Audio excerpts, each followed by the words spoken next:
Seulement 4 matchs au programme cette nuit, 4 matchs, mais ça a suffi pour créer une polémique. On parle là de la victoire des New York Knicks contre les Detroit Pistons, 113-111. Polémique parce qu'il y a une action non sifflée, une faute non sifflée de Dante DiVincenzo sur Ozar Thompson, faute qui mène Shai au basket, au panier, au panier pour la gagne de Josh Hart, panier avec la faute. Monty Williams s'était très remonté en conférence de presse. Si tu veux, je peux te donner la citation avec les mots. Donc, il parle de la pire faute, la pire erreur de la saison, la pire faute non sifflée. Concrètement, il en a marre, hein, parce que juste avant le match d'avant, les Pistons perdent au buzzer contre le Magic avec un panier de Paolo Banchero. Il y a quand même un marché non sifflé assez évident. Donc voilà, il dit on en a marre, on est fatigué d'entendre encore et toujours la même chose. On avait une chance de gagner le match et un gars fonce dans les jambes d'Ozar Thompson sans qu'il y ait aucun coup de sifflet. C'est une abomination. Vous ne pouvez pas manquer une telle faute dans un match NBA. Point, on en a marre. Effectivement, il y avait 111-110 pour les Pistons au moment où Ozar Thompson intercepte un ballon sur une passe ratée de DiVincenzo. Il restait 10 secondes à ce moment-là à peu près. Et DiVincenzo lui saute dans les jambes, le plaque dans les jambes, récupère la balle et ça mène donc au panier de Josh Hart. Ouais, on aurait bien eu besoin, l'équipe de France aurait bien eu besoin de DiVincenzo contre l'Italie en rugby. Là, je pense que ça aurait pu servir avec ce joli plaquage. Non, mais là, pour le coup, les arbitres, on n'a même pas attendu, la polémique n'a même pas eu le temps d'enfler parce que les arbitres ont directement reconnu après le match qu'après avoir revisionné l'action, il y avait évidemment faute. Et c'est vrai que quand tu vois les différents angles de caméra, que tu te dis à vitesse réelle, c'est hyper évident. Et je peux comprendre la frustration des Pistons. C'est presque une chance pour ces arbitres-là et que l'adversaire soit que Détroit, qu'il n'y ait pas d'enjeu sportif à proprement parler, que les Pistons ne jouent pas ne serait-ce que le play-in, parce que sinon ça aurait pu avoir d'autres conséquences et on aurait eu peut-être encore des réserves posées pour rejouer le match, comme on a pu voir avant. Je pense qu'ils vont poser réclamation. Hein. Ouais, mais je pense que ça n'aboutira pas. N'aboutira pas. Puis eux, c'est pas dans leur intérêt d'essayer de gagner un match, en gros. En vrai, dans le bilan, c'est juste que je comprends la frustration. En plus, bon, apparemment, j'ai peut-être pas assez vu de match des Pistons cette année pour me rendre compte de l'ampleur du truc, mais je voyais beaucoup de fans des Pistons qui disaient qu'ils considéraient être l'équipe la plus mal arbitrée. Après, est-ce que c'est parce qu'ils perdaient tellement de matchs qu'ils n'étaient pas dans la protestation et qu'ils se disaient de toute façon on est tellement mauvais que c'est pas l'arbitrage qui nous fait perdre. Là, concrètement, c'est l'arbitrage qui les a fait perdre cette nuit. Enfin, c'est cette décision-là. Parce que si la faute est sifflée, Détroit reprend le ballon avec un point d'avance. Il y a quand même de fortes chances qu'il gagne derrière. Là, au final, ça débouche sur le panier de Josh Hart, d'ailleurs, c'est panier plus la faute. Alors, il rate le lancer derrière, mais il a une nouvelle faute après à la fin pour donner plus d'ampleur au score. Mais je comprends la frustration. Monty Williams a sans doute raison. Techniquement, c'est peut-être la plus grosse erreur parce qu'elle débouche sur une défaite concrète. C'est très difficile à encaisser, mais malheureusement, là, c'est pas la première décision un peu compliquée pour les arbitres cette année. Ça m'étonnerait pas qu'il y ait quelques réunions pendant l'intersaison pour essayer d'éviter ce genre de mauvaise publicité pour eux. Ouais, après, clairement, il y avait faute sur Ozar Thompson. Ah oui, c'est incontestable. Il le percute à pleine vitesse. Bon. Ce qui est cruel pour les Pistons, c'est bien sûr qu'au niveau du bilan, c'est pas important. C'est une équipe qui vise la loterie, etc. Mais c'est quand même mieux de finir avec, 17 victoires qu'avec 12. Tu vois, ça peut sembler anodin, mais quand même. Donc je pense quand même que les victoires comptent. Je pense quand même que les victoires comptent pour ce groupe. Et surtout, ce fait, c'est des défaites crève-cœur. Et ça peut te plomber le moral de ta jeune équipe.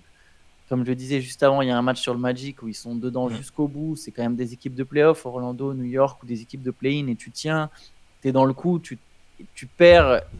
Et tu peux te dire qu'une décision arbitrale d'arbitrage a joué sur le score, sur le résultat final. Je peux comprendre la frustration. Kate Cunningham, qui a mis 32 points, a quand même l'air vachement dégoûté. C'est pas simple à vivre quand même. Je pense. Ils sont quand même mieux dans les matchs sur la fameuse période où ils enchaînaient les défaites avec le record et tout. Ils sont quand même mieux. Il y a quand même des leçons plus positives à tirer de ce qu'on voit depuis quelques matchs de la part des Pistons. Alors ça se traduit pas forcément par des victoires, mais au moins ils peuvent s'appuyer là-dessus. Ils prennent pas des roustes à chaque fois. Au moins ils peuvent tabler là-dessus. Mais t'as raison, faut pas sous-estimer le poids que peut avoir la défaite chez des jeunes joueurs. Et c'est aussi pour ça que on dit que c'est jamais bon de tanker trop longtemps parce qu'après les mecs ils véhiculent ça tout au long de leur carrière, tu perds autant de matchs, c'est compliqué. Si c'est une saison, en général, ils s'en remettent. Si c'est une saison calvaire comme celle-là, avec des records négatifs battus, et que ça s'étend au-delà de cette saison, c'est compliqué. Je comprends. Ouais, parce que les victoires morales, ça dure qu'un temps, quoi. C'est comme Oui, ça qu'il faut le prendre. les défaites encourageantes, les fameuses. Voilà. Allez, on peut enchaîner avec une victoire, une belle victoire, celle de Miami sur le parquet de Sacramento, 121-110, quatrième de victoire de suite pour le Heat. Le Heat qui est pourtant privé de nombreux éléments, c'était le 30e 5 majeur différent ouais, choisi par Eric Spoelstra. Pour le coup, il manquait Thomas Bryant suspendu, Nikola Jovic suspendu, Jimmy Butler suspendu, Ouais. Terry Rozier blessé, Josh Richardson blessé, Tyler Hero blessé. J'en ai sans doute oublié Ouais, un autre, mais bref. les suspensions, c'était pour l'embrouille avec les Pelicans, hein, c'est ça? Ils étaient suspendus pour Exactement, ça. leur implication, il y a les joueurs qui sont levés du banc. Et si j'ai bien compris, la Ligue ne pouvait même pas donner une suspension vraiment à tous les joueurs qui étaient concernés, parce que sinon le Heat n'aurait pas eu assez de joueurs. Mais bref, Miami l'a quand même emporté, Ouais. 121-110, 28 points de 10 rebonds, 7 passes de Bama Debayo, 26 points de Rémi Raquez, 19 points de Kevin Love qui a eu un gros impact. Il a mis 10 points dans un troisième quart-temps où Miami a vraiment pris Ouais. l'avantage. Et voilà, et Miami qui continue d'enchaîner les succès, 4 de suite, comme je disais. C'est leur moment de la saison, hein, c'est ce que Jimmy Butler a dit. Alors là, bon, lui n'était pas là, mais ils ont réussi à trouver les ressources. Franchement, Jaime Raquez, il est assez incroyable. Enfin, alors c'est un rookie évidemment, mais c'est pas un jeune rookie. Donc tu sens quand même il est totalement à sa place dans des matchs comme ça où il n'y a pas Butler, où il y a plein d'absents. Il arrive à élever encore le niveau. Je l'ai trouvé excellent. Et Sacramento, c'est toujours irrégulier. Tu te dis que c'est un match comme ça, ils doivent pas le perdre. En théorie, ils sont à domicile, ils sortent d'un match costaud contre les Clippers. C'est une équipe un peu frustrante, je trouve. Mais bon, là, Sabonis fait encore un triple-double. Hein, on en parlait hier, il fait des Ouais. triple-doubles constamment. 14 points, 14 rebonds, 10 passes. Keegan Murray et De'Aaron Fox ont été plutôt bien. Hein. Enfin, ils ont été prolifiques. 55 points à eux deux, 28 pour Murray, 27 pour Fox. Et ouais, ce troisième carton dont tu parlais a été fatal aux Kings. Et Miami est dans sa phase, comme je le disais tout à l'heure, de grind, où ça s'accroche, ça gagne les matchs. 4 victoires de suite. Et je pense qu'ils se sont réveillés au bon moment après avoir mis du temps à trouver une formule, devoir gérer les blessures et les suspensions. Parce que voilà, Rosier était recruté quand même pour avoir de l'impact et il peut pas jouer. Euh, bon, les suspendus vont revenir, donc ça va. Ils vont pouvoir, je pense, continuer leur bonne série. J'ai pas le calendrier en tête, mais Miami, faudra se méfier de Miami sur la fin de la saison régulière là. Après, comme souvent, c'est très noble et c'est très beau de fonctionner, en fait, quel que soit le 5 majeur. Mais c'est toujours une équipe dont on a du mal à savoir ce qu'elle. Enfin, pas savoir ce qu'elle vaut au complet, mais comment elle va jouer. Enfin, pardon, je me reprends en direct, mais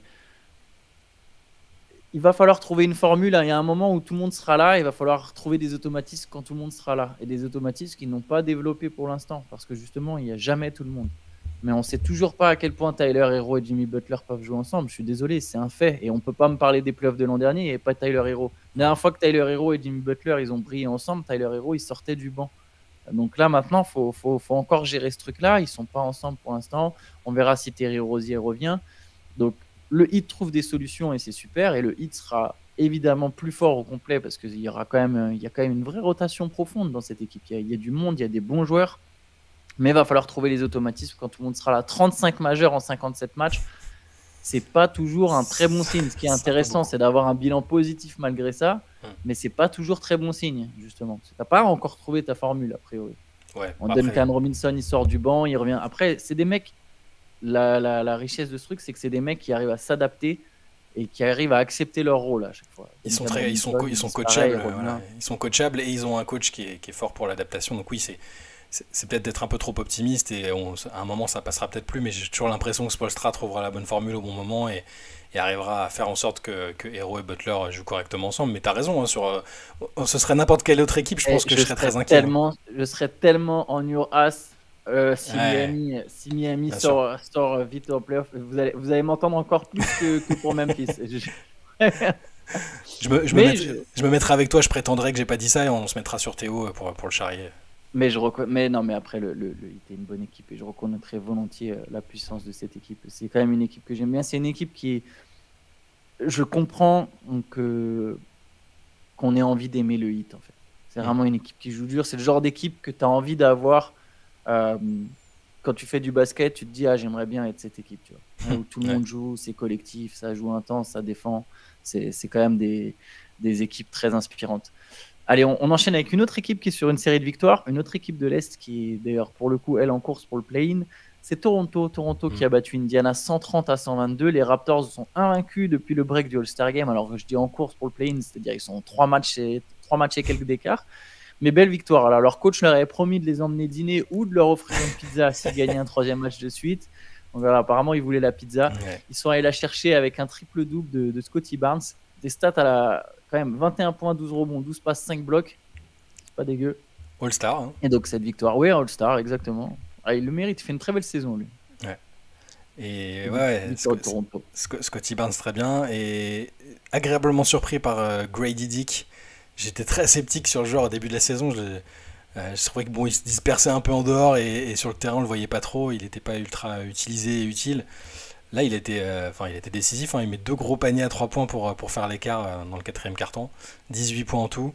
Et, il monte en puissance. Voilà, en tout cas, ça commence à ressembler à un joueur NBA qui méritait d'être drafté un peu haut comme il l'a été. Et c'est très bien pour la suite pour Toronto parce que bon, c'est quand même une phase de reconstruction, mine de rien. Hein. Même si ça joue le play-in, ils ont quand même lâché Siakam et Anunoby ces dernières semaines, ces derniers mois. Donc c'est bien que Grady Dick se mette dedans et que Scottie Barnes s'affirme aussi comme un peu le patron de la franchise. Malgré le recrutement d'RJ Barrett et tout, voilà. C'est plutôt. J'avoue que j'avais pas forcément vu venir une série de 3 victoires de suite pour Toronto. J'ai l'impression que c'était un peu en roue libre sur la dernière partie de la saison, mais ils vont jouer le coup à fond et c'est plutôt intéressant à suivre. Est-ce qu'on n'aurait pas un petit coup de mou de Tyrese Haliburton au passage? Alors, il a sorti un match à 32 points il n'y a pas longtemps, puis il y a eu un 25-13 aussi. Il y a quand même eu quelques victoires. Indiana est pas mauvais, mais sur ces 10 derniers matchs, par exemple, il est à 16 points de moyenne. Ouais. 16 points et 9 passes. Alors, depuis la blessure aux ischio, son grand écart circulaire et le trade pour Siakam, ça fait 2 éléments qui peuvent aussi expliquer le truc. Le retour de blessure, il a été absent quand même, et le fait de s'adapter à la présence d'un nouveau joueur important. Et c'est sûr, de toute façon, ça peut être que moins bien que sa première partie de saison. Il était, on le mettait dans les discussions MVP élargies, hein, évidemment pas numéro 1 ou 2, mais il faisait une saison absolument incroyable. Et ouais, il a un peu baissé de régime. Alors est-ce que c'est de l'adaptation? Est-ce que c'est juste une petite période compliquée liée à l'adaptation et au retour de blessure il a dit qu'il avait eu du mal avec cette blessure, hein, il voulait pas reprendre trop tôt, que parfois il a eu l'impression de reprendre un peu tôt. Et en même temps, il y a l'adaptation à Siakam où c'est pas n'importe quel joueur non plus Siakam, hein, donc il faut aussi lui permettre de s'adapter. Il y a aussi des joueurs qui sont partis, ça change quelque chose. Donc le révélateur ce sera les playoffs, hein, parce que je pense qu'ils vont jouer le play-in ou les playoffs, donc forcément on va voir s'il est aussi chaud que pendant la NBA Cup ou que la première partie de saison. Yes, d'ailleurs, le play-in, Indiana descend de la 6e place. Alors, la victoire de Miami combinée à la défaite d'Indiana fait que Miami repasse devant. Et là, pour le coup, effectivement, je vois plus Miami finir devant Indiana sur cette dernière ligne droite. Il y a même encore Orlando est encore un peu dans la course oui, pour cette 6e place. C'est vraiment un fauteuil pour 3 équipes. Et derrière, c'est cruel le play-in, mine de rien. Tu vois, si une équipe comme Orlando ou Indiana, elle accroche pas les playoffs, il y aura forcément de la déception après une si belle saison, tu vois, où tu as été ambitieux, tu te voyais faire les playoffs et c'est là où le play-in est un petit rappel que oui, tu as fini 7e ou 8e, tu n'es pas forcément en playoff. Il faut aller jouer ces matchs pièges, ces matchs un peu coup près. Mais au moins tu t'en rapproches, quoi. Tu vois, même s'ils sortent pas du play-in, au moins la courbe elle est en progression et oui. C'est toujours ça. Mais évidemment, c'est pas pareil de jouer un match à élimination directe et que tu perds. Et une série de playoffs, même si tu prends 4-0 ou 4-1, t'as offert des matchs de playoffs à ton public qui identifie ça à une vraie progression après des années compliquées. Enfin, pour Orlando notamment. Le play-in sera déjà bien, mais c'est sûr que là ça a l'air atteignable. Enfin, c'est pas, ça peut changer beaucoup de choses. Yes. Bon, il est resté un match. Ouais. C'était pas le plus passionnant du siècle. Victoire des Nets contre les Grizzlies, 111-86. Plusieurs joueurs ont marqué plus de 10 points. Il y en a notamment 18 pour Dennis Schroeder, 14 pour Cam Thomas, 11 pour Michael Bridges, 13 pour Dorian Finney-Smith. Enfin bref, victoire contre Memphis. Ça faisait un peu match... je sais même pas comment décrire... Parce que personne n'a envie de gagner, mais pourtant il y a quand même une victoire assez nette de Brooklyn. Bon, c'était la première victoire de Kevin Ollie. C'est toujours ça, je pense que ça fait quand même du bien et plaisir pour lui. La première victoire en tant que head coach NBA. C'est la première fois que les Nets cette saison encaissent aussi peu de points. Ils en ont encaissé que 86. Adresse catastrophique pour les Grizzlies, surtout les deux Jackson, Jaren Jackson Jr. 2 sur 12 et... Non, si, 2 sur 12 pour Jaren Jackson Jr. et 1 sur 13 pour Gigi Jackson, ouais. Et petite blessure de Cam Thomas à la cheville aussi, notre copain champion de l'ISO qu'on aime bien regarder. Mais oui, match un peu anecdotique, si ce n'est pour la première victoire de Kevin Ollie en tant qu'head coach NBA, parce que c'est une des intrigues de cette fin de saison qui nous paraît inintéressante pour les Nets, mais lui il joue son job, clairement. Donc, vaut mieux qu'il montre des choses. Là, sur les premiers matchs, ils n'ont pas montré grand chose, mais lui espère être confirmé en tant qu'head coach la saison prochaine. Donc lui, il a besoin de gagner. Les joueurs ont aussi besoin de se montrer, que ce soit pour être transféré ou pour montrer qu'ils méritent d'être là sur la suite du projet. Donc c'est pas si anodin que ça, mais ça fait des matchs pas fous, c'est sûr. Ouais, Brooklyn, qui justement, on paraît être play-in, Brooklyn est 11e à 3 matchs d'Atlanta, donc 3 victoires d'avance pour les Hawks. Les Hawks qui seront privés de Trae Young pendant 4 semaines, donc il y a toujours ce truc-là de se demander, mais est-ce que ça relance un peu la course? J'ai l'impression que le fait d'avoir Dejounte Murray, quand même, ils ont toujours ce meneur autour duquel ils peuvent s'appuyer. Il y a Bogdanovic, il y a Jalen Johnson, il y a DeAndre Hunter. Je vois ni Brooklyn ni Toronto, même Toronto, je suis pas sûr malgré cette dynamique actuelle. Je suis pas convaincu que Toronto puisse vraiment aller chercher cette 10e place. Mais on verra, ce sera un des enjeux de la fin de saison. Ça m'a l'air assez établi aussi. Je pense que là, il n'y aura pas trop de mystère là-dessus. On verra, mais on peut peut-être dire un mot vite fait du fait que Evan Fournier est revenu à New York cette nuit.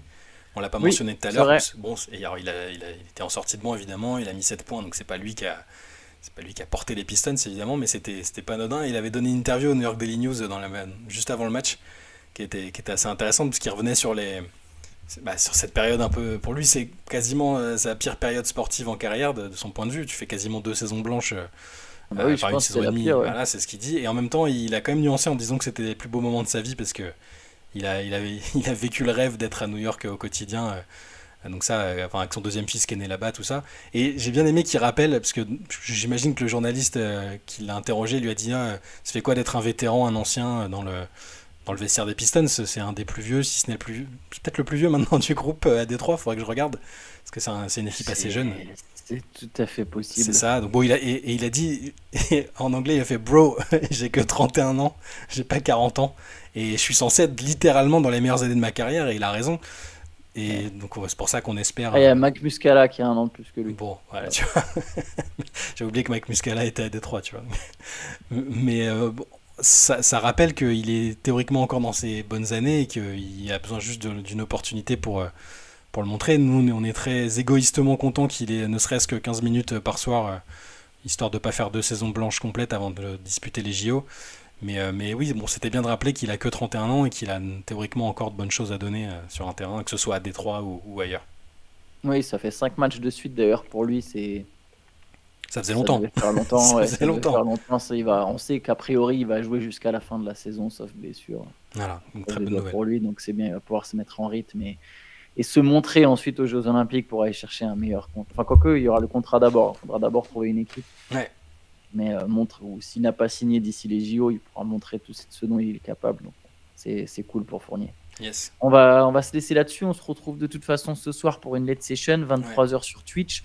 Le podcast est toujours disponible. On a enregistré un podcast hier avec Théo et Shai sur les grandes questions de la fin de saison. Donc, n'hésitez pas à aller checker ça. Ouais. Pour la late session, j'aurais peut-être un tout petit peu de retard. Normalement, c'est bon, hein, mais parce que j'avais pris des... moi donc.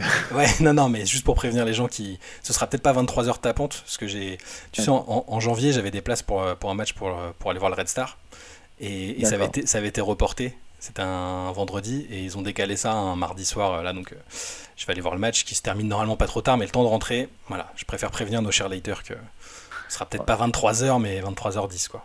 Mais soyez là quand même, on sait jamais, hein, soyez là tout de suite, on sait jamais. Bon voilà, en tout cas, vous êtes au courant. Et on se retrouve ce soir et bonne journée à tous. Bonne journée. Ciao, ciao. Ciao.